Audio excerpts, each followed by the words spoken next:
Hello, I'm Tara Brabazon. I'm the Dean of Graduate Research at Flinders University, and welcome to Vlog 31, Doctoral Deans Talking. This is so exciting. As you can see, I'm not in Adelaide, I'm not at Flinders, I'm in Paisley, I'm at the University of the West of Scotland, and I've got a brand new friend. I'd like to welcome Professor Kate Tedford to our session for Flinders. She is the head of the graduate school at the University of Scotland. She's a remarkable scholar in her own right, and what she's doing at this university and beyond is quite startling. One of the reasons I've come to the University of the West of Scotland and to meet Kate is because there's stuff happening here that is international best practice, and we can all learn a great deal, I think, from you and from this university. So thank you so much for the invitation. And thank you for coming, Tara. And we've got our posh coffee. So we've got ladies with our posh coffee on this beautiful sunny morning in Paisley. It's unbelievable. Bit of a hot room, but we're doing well. Now, UWS is fascinating, and it is fascinating to talk with you and meet you.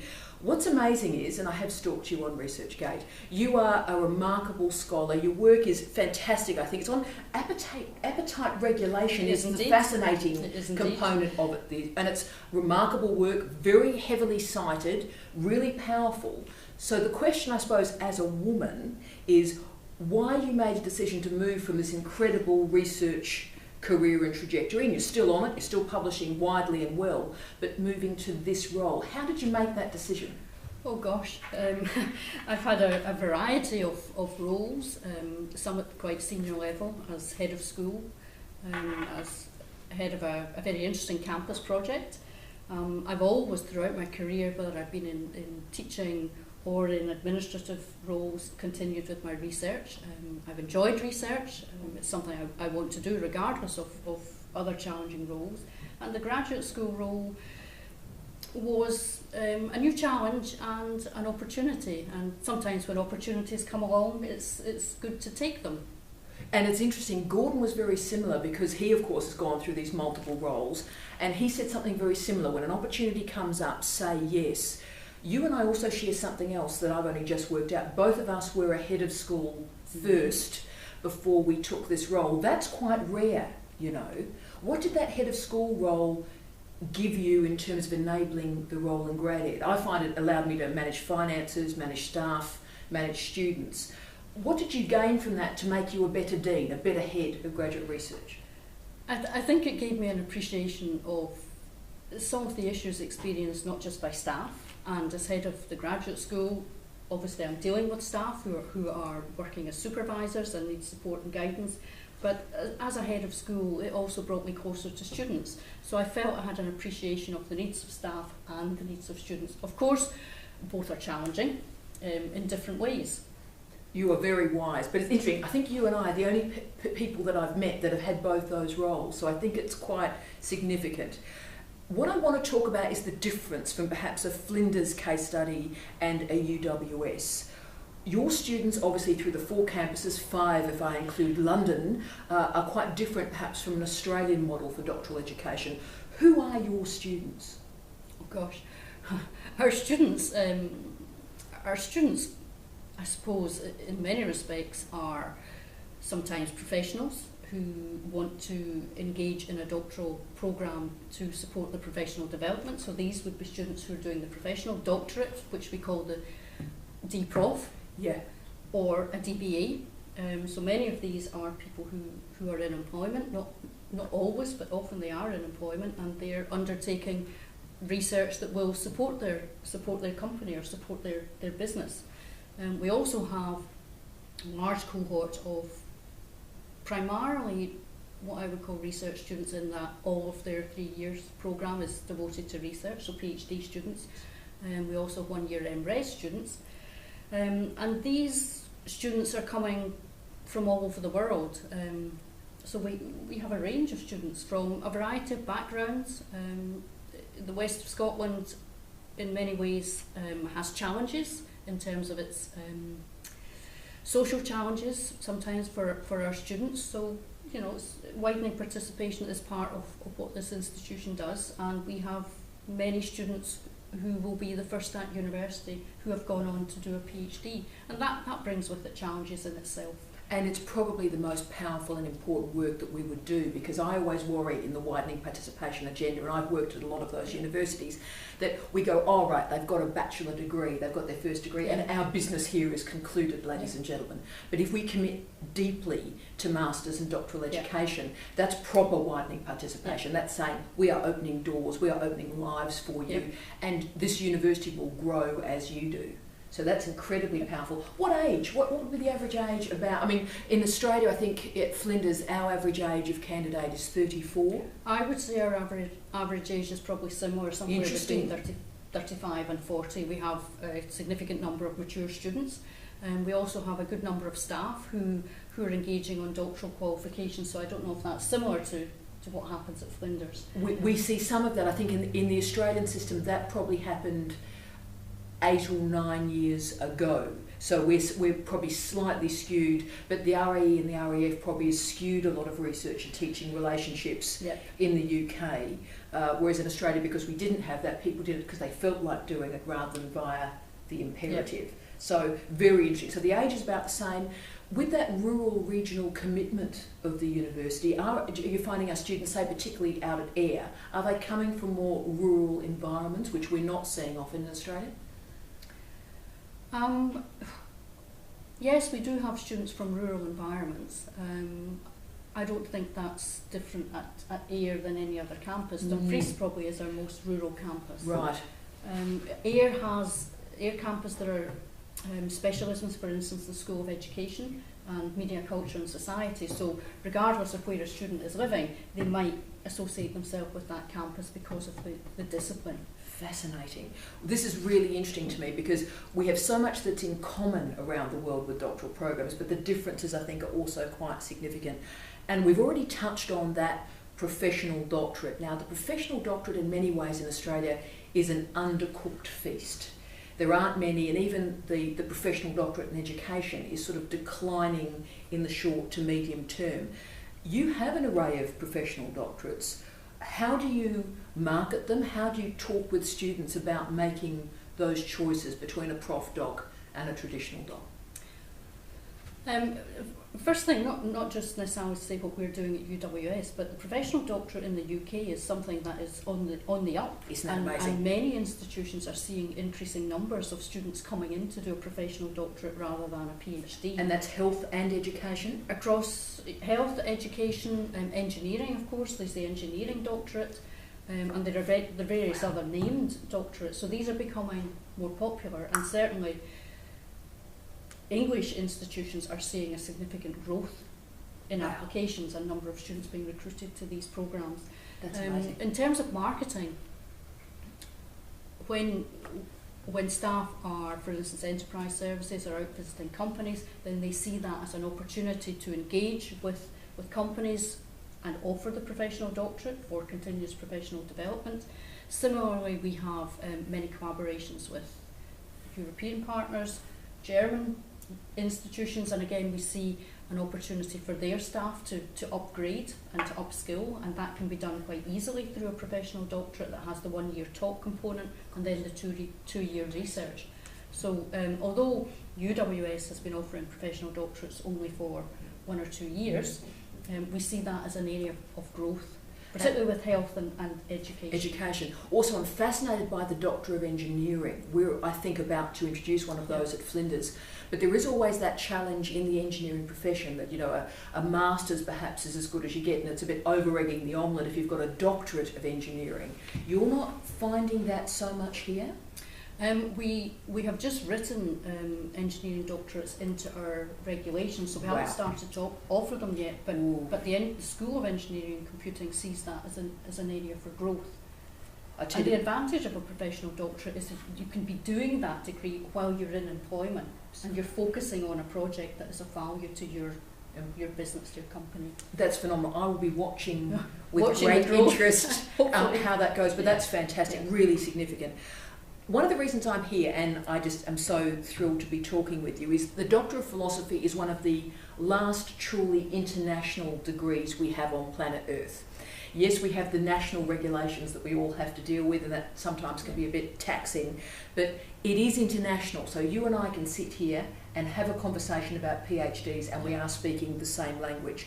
But how do you make sure your students in Paisley, in Dumfries, even in London, how they're outward, how they're talking to the world? Because obviously in Australia, it's a long way to anywhere. Yeah. Here, in some ways, it's a long way to anywhere, even though it's only 10 minutes to Glasgow. How do you ensure they're outward in their inflection? Oh, that's quite difficult. It's a difficult question. We are working hard to provide multidisciplinary supervisory teams and international supervisory teams. Ooh. So encouraging collaboration with institutions out with the UK through participation and supervision. I think that's a great experience for students. It allows them to be outward facing. It lets them see what the standards are in other countries if they have a supervisor from another country, but it also provides an opportunity for mobility. So we're very keen that UWS students, who many come from the west of Scotland, they're not outward facing. They like to stay in the west of Scotland, so we are and it's beautiful. we're looking for opportunities to provide the students places to go, supervision in other institutions, and that at the same time increases our supervisory capacity. So multidisciplinary supervisory teams, international, where there is that opportunity, would be would be what we're aiming for. And that is so profoundly helpful. So at the level of supervision, obviously at the level of examination too, Skype may be an option to bring in international examiners. That's right. And obviously I'm here for a reason, and when I buy you our next cup of coffee, we may continue that international conversation as well. We're also looking to develop joint degrees with other institutions. It's not something UWS has embarked on, but it is possible. It sits within our regulations, so we're very keen to promote joint doctoral qualifications. Well, I am hoping I'll buy her several cups of coffee, and we might be able to organise a co-to-tell. I am really hoping that's something that we can do, because so many areas of our disciplines are synergetic that I think it would be a really powerful and important conversation. So there was a method for me being here as well. Next question, I'm going to get your advice if I can. Australian universities are about to introduce an oral examination. All Aotearoa New Zealand universities have an oral examination. About 20% of Australian universities now do. It is argued within 2 years all Australian universities will have oral exams. Major historic change for Australian higher education. Help us. What would you recommend? In terms of change management. Moving, I think particularly supervisors who of course hadn't had an oral exam themselves, most of them Australian academics, so they've got no experience in oral examination even at the level of their own student going through or themselves. So where would help me? Where would we start? Okay, certainly for our students we require them to have or we expect them to have a mock oral examination. So I would get in there with mock examinations as soon as possible. Love it. Where our students progress from first year to second year and into their final year, they have to submit every year an annual report. Yes. And as part of that annual review process, there is an expectation or a requirement that the students present to their colleagues, their peers, to their supervisor, and we have an internal assessor. And that internal assessor will then examine the student on their work to date, and that is a form of an oral examination. Superb. So I would put in a mock viva. I would include oral defence of work to date at appropriate stages. Certainly in a quite common practice within a UK viva would be for the external and the internal examiner. They'll obviously have read the thesis and they will have questions to ask on the thesis. So not all examiners will take the same approach, but they will often go through chapter by chapter and they will sit with the student with perhaps notes on each page, and they will go through chapter by chapter with questions. Yes. So it's a good starting point if you wanted to prepare your students, but and also prepare your staff. I think that's a tremendous strategy. We will implement that, because I think those of us that have done oral exams, particularly in the UK, we forget the learning that we gained on the job. So when That's someone right. is coming to it having never done one before, that's a lot of PD, I think, Yeah. in a relatively Yeah. short period of time. Yeah. So again, I'll probably be reliant on your expertise. And remember that, I mean, in the UK, the Viva can be of varying lengths. Indeed. It might be 1 hour, 2 hours, 3 hours, 4 hours. It could be longer. Indeed. Depends on the examiner. There's no set format. No. It's not expected in the UK that the candidate will present That's right. at the Viva. Whereas in the North American model it is. Do you have an independent chair? We have a non-examining independent chair. That makes a real difference, I Yeah, think. so we have an external examiner, an internal examiner, and they must produce their reports on the thesis independently. And before? That goes to our graduate school and then is distributed to the chair before the Viva. So the chair then lets each examiner see the other's report, but the chair is a non-examining role and is really there to see fair play. I think that's an incredibly important role. When I was examining, when there wasn't an independent chair and when there was, mischief can occur Yeah. when there's not an independent chair. And it's good to have someone, even as a note taker, isn't it, Yeah. to make sure nothing weird, sexism, racism, Yeah, homophobia, exactly. nothing weird Exactly. happens. And they facilitate the discussion. They can also support the examiners come to the outcome at the end of the day. You've helped us more than I can probably ever tell you. You're very forward-facing and you've made so many changes to this university and to this doctoral program. I feel quite privileged to have sort of a woman in leadership to meet someone like you. I hope you know that. But what are your hopes for the future of the doctoral program at UWS? Okay, what we're implementing for the coming year is a certificated doctoral training programme for students. So all of our students, our doctoral students, will be required to undertake some compulsory training components and some optional training components. Excellent. Now the compulsory ones are really associated with their progress through So their the degree. milestones. So the milestones, so the literature review, the annual reports, the transfer event, the mock viva, the working with your supervisor. We have online training, working with your supervisor, research ethics. So there are certain compulsory components, and that gains the students, say, 30 points. And then we have aligned our training to the VITAI Researcher Development Framework. I don't know if you're familiar with that. Absolutely. Australia are ambivalent about introducing that. Okay, the well, Kiwis have, I think. Many institutions in the UK are using the VITAI Researcher Yes. Development Framework, and what we've done with our training programme is we've aligned our training offer into each of the domains. Ooh. So I can share that with you afterwards, what's required in terms of number of points from each domain. So there is quite a range of training that's available to students, and now what we're saying is you will get a certificate based on completion of X amount of training, and that goes on the student's record of achievement. So when they come to get an interview or a job, they will have a record of not just they've got their PhD, but this is the training activities that they participated on. That is fantastic. We have something similar at Flinders in that we have a professional development program Yeah. that students attend, but I'm not sure it's as formalised as that. And in an environment of micro-credentialing, which is my new noun, micro-credentialing, it's not a bad idea to have something that you've done this on the way through, and it's not just a sort of transcript that's listed what you've done, but maybe almost some form of certificate. Yes, that's right. Would be useful to the students. That's right. How fantastic is this? I'm learning so much. I feel really happy here. Now, I'm going to again pick your brain. You've done a lot of remarkable things at this university, and one of them is startling. I know you're ambivalent to talk about this, but you have reduced the length of the candidatures, and you've got very special strategies in place to get students over the line.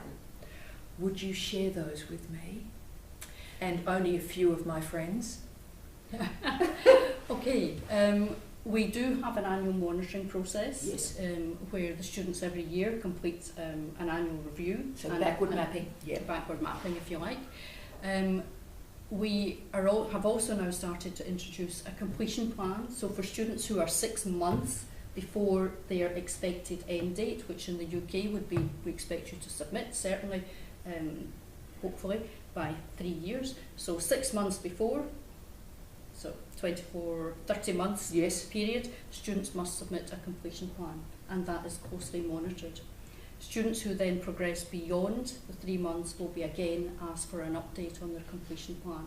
So I think the annual monitoring, proactive annual monitoring, where you're reviewing students' progress, you're identifying where there are areas where they need support, and putting in, it's not meant to be beating students with a stick. It's identifying, are there issues, what can we do to help you, what do you to need get to that end line. Yeah. And the completion plan is part of that. Now, how involved are you in that as the head? How involved, is it the supervisor's responsibility? Is it somebody else? At what stage are you involved in that? I'm involved at the annual review stage when we, the Director of Studies and the Assessor complete an annual review form along with the students and identify issues, and I scrutinise these annual reports, trying to identify areas that need support. Yes, I'm a big believer in that. Some of my former colleagues, my mentors who taught me that, they also looked at those forms. At Flinders, the Dean tends to hover a bit on the top. Yeah. So I was interested to see you're actually hands-on. I'm hands-on. I think that's the best. Well, it's time-consuming, but I think it's helped to move students towards the end line. If the most important thing is our students and getting our students finished, then it's not wasting our time. No, exactly, and it's providing support to the students, and that's what it's about, is how can we help you get to that end line. Boom. Last question, and this is just, I suppose, as a woman in leadership in higher education in the UK, and I've been out of the system for I think about 3.5, 4 years now. When you reflect on national, international higher education, how do you feel about it? What do you think are the strengths and the problems, the trains that are a-coming? And in terms of doctoral education, how are you feeling about the future of our field? I think there are many opportunities for doctoral education in terms of better collaboration across the world, across the globe, and that's what I like to see UWS become involved in. There are challenges for English-speaking institutions who initially or historically have been at the top of the tree in terms of pecking order, and where they sit, and I think other institutions are starting to offer programmes in the English language, so there is more competition. But it's a global environment. We need to get students out there. We need to have collaboration. We do, and I think collaboration is going to really matter. We haven't mentioned Brexit. Brexit. It's going to be an interesting time and very hard for Scotland because you guys voted to remain. And, you know, when you're in Scotland, you do have a sense that you're part of Europe, not necessarily part of England. And so that challenge for the Scottish universities will be intriguing to watch, I think. It will be intriguing to watch. A lot will depend on any future independence vote and the challenges that brings. Yes, I'm hoping that Scotland reaches independence before an Australian Republican movement does, because it's going to be some decades before we're ever outside of the royal family nest. I hope this is the start of a really great partnership. I think it will between us. I think you are remarkable. I'm getting all pins and needles. I think you are remarkable. I think what you've done at this university is stunning, and I think you are changing the lives of the people in this region, and you're extending the parameters of what they can be and what they can do. It's very easy to talk about widening participation, and it's very easy to stop that at the graduation of a bachelor degree, and you're making sure it continues. Great. So thank you very much. On behalf of us, I wish you all love, light and peace. My last gig from Paisley. Take care, guys. See you soon. Bye.